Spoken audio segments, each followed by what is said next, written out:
Okay, so today we're going to be going over the balancing equation practice problems from the I can't think of what it's called from the lessons. And so I have the three problems here, balancing number 1, 2, and 3. And so this is essentially going to show you how, at least for complex problems, if you're having a lot of issues, it's going to be the method I use for that. Now in this we have iron 3 chloride, and so iron again is Fe, and then chloride is Cl. The 3 here means again that it's plus 3, and chloride is a -1 charge, so we're going to need to balance it, so FeCl3. It is in water, so that means it's aqueous here. We're going to put a solid line there to show that it's where our coefficient is. It's going to react with sodium hydroxide, Na, and hydroxide is an OH ion. It's a polyatomic ion. Na is a +1 charge, OH is -1, so they work out. This is also in water, and so we need to figure out, what it's going to turn into. So it says producing a solid iron 3. We have iron, and remember OH was a -1 charge, and so we're going to have to put in parentheses 3 of these because it's a -3 charge. And this is going to add up to with some NaCl, and I'm running out of room. How do I? Nope, I don't know how to extend it. Oh, no. I'll put it down here instead. Erase. And I'll put it below. And so this is going to be added to NaCl. Sodium chloride in this case. Now that we have our equation, what I like to do is I like to essentially make a chart. So this is our products, not products. I want this is our reactants and our products. Now what you're going to do into this specific area here is you're going to just write down the elements themselves. Cl. We have Na. We have O, and we have H. We're missing anything? Nope, doesn't look like it. Products, you're going to write down the same thing. They should be identical to the other side. So let's just do that real quick. Put down those other parts. And H. Now, for the next thing you do is I like to put down how many there are currently. So we have 3 Cls. So there's 3 here. There's 1 Fe, there's 1 Na, there's 1 O, and there's 1 H. On the other side, we have 1 iron. We have 3 oxygen because that subscript multiplies OH by 3. So we're going to have 3, which means we have 3 hydrogens as well. And then Na and Cl are both at 1 each. And so what I like to do now is I go down throughout these and I look. Fe and Fe are both equal to each other, so we're good there. Cl is 3 here, but it's 1 on the other side, so we know that we need to at least turn this one here and multiply it by 3. I'll put a little arrow showing. Oh, that's the wrong color. Let's get a yellow. Here, there's gold, I guess. So this times 3 I put there, just so you can see where I'm putting it. Now with this here, this makes Na also times 3, because we put that arrow up there. So now that we look on the other side, Cl's are equal, because it's 1 times 3 is 3, and 3 is equal to 3. But now we're at 3 compared to 1, and so these don't equal each other. So up here we're going to need to make this also a 3. Here, I'll color all these extra ones so it's a little easier to see what we're combining with.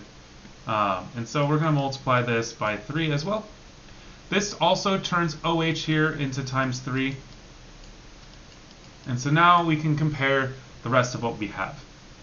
For this problem that we have here, we have iron 1, we're good on that.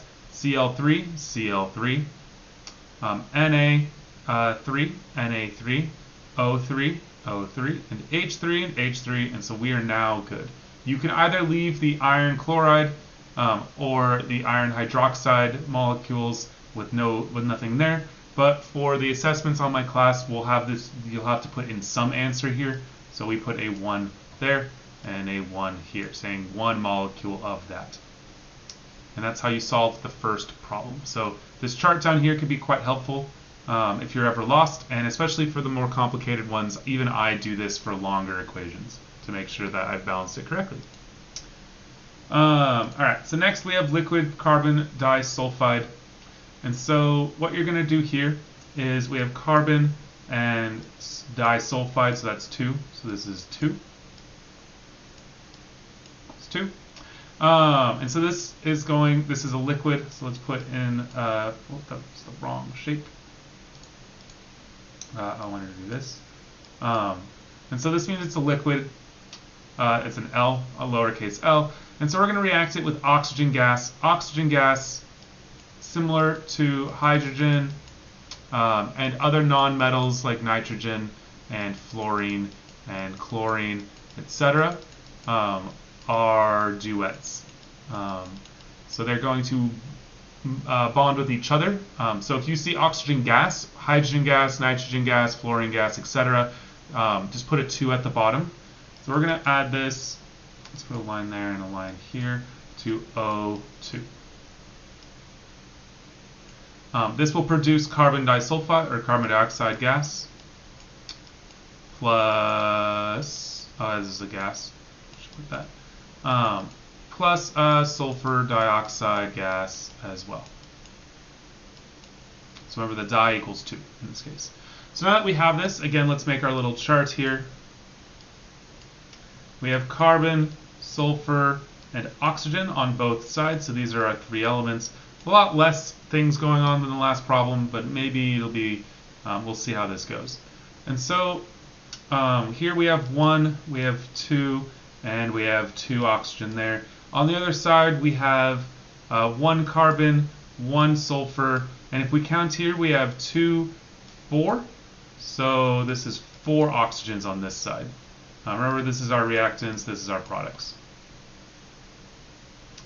And so now we have to figure out what we're going to multiply it by.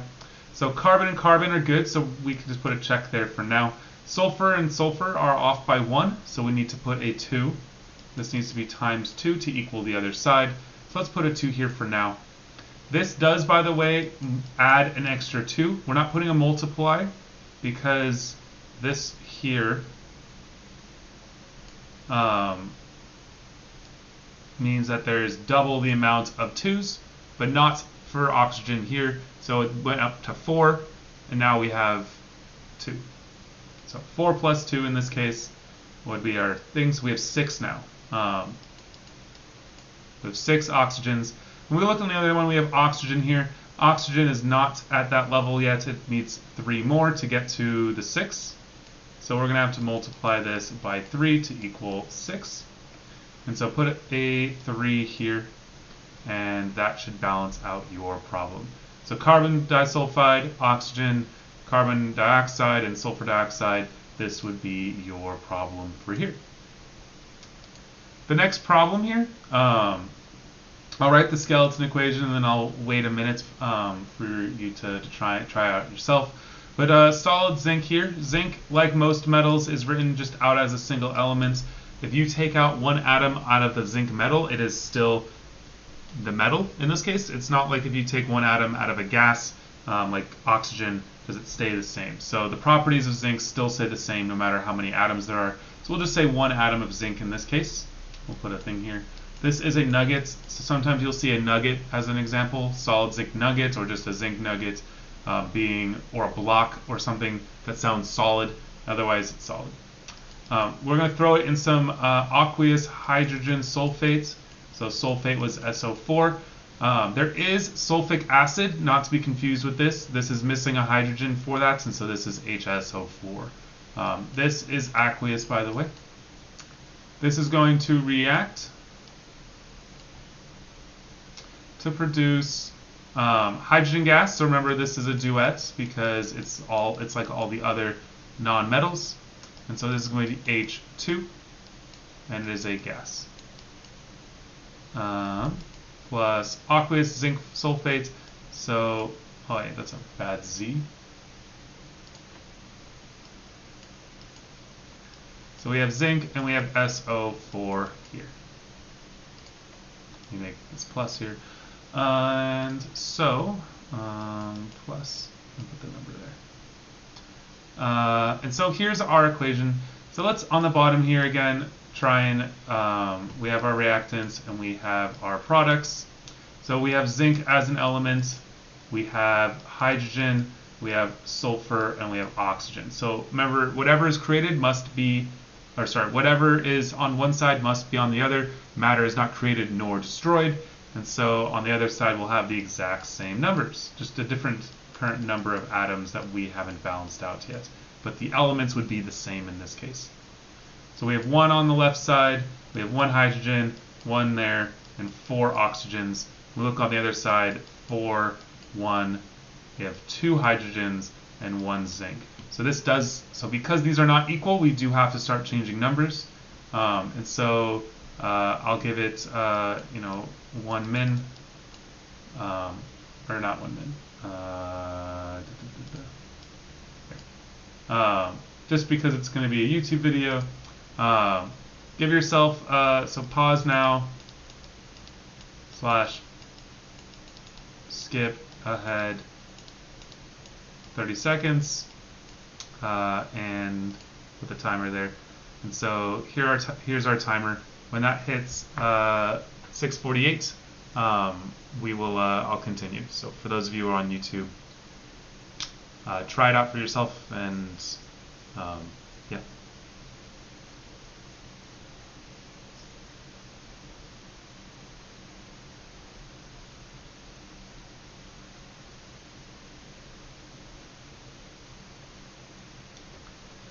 Alright, so if you skipped ahead, you should be here by now. Pause. Okay.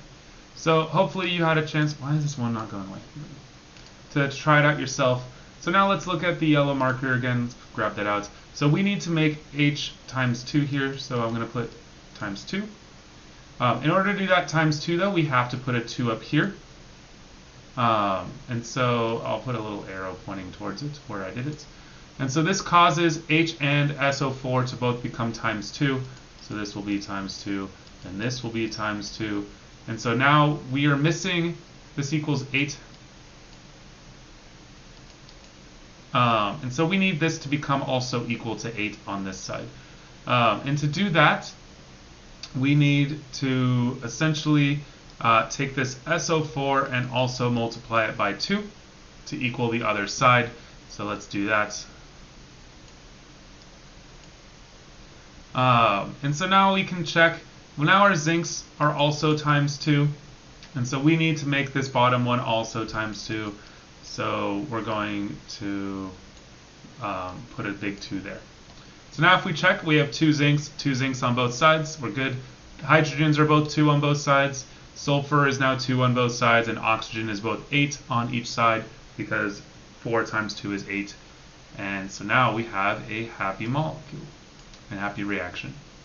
And so this is how it is. If you're still having trouble, please come to office hours so I can give you guys some more guidance. But otherwise, hopefully this kind of helps out. This chart thing helped me out when I was your age, so hopefully it will for you as well. And I'll see you guys in class.